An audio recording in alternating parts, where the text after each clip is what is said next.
দলীয় জোট কর্তৃক সিরাজগঞ্জ ৩ আসনের আজকের এই বিশাল নির্বাচনী জনসভার সম্মানিত সভাপতি, এই জনসভার সম্মানিত প্রধান অতিথি আমির মাজলিস আল্লামা মামুনুল হক হাফিজাহুল্লাহ তাআলা ওয়া রাআ।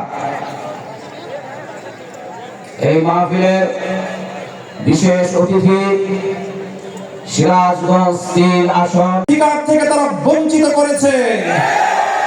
তাই ২১৪ বছরের দীর্ঘ সংগ্রাম লড়াইয়ের মধ্য দিয়ে বাংলাদেশটা ১৯৭১-এর মহান মুক্তিযুদ্ধের মাধ্যমে স্বাধীনতা লাভ করে।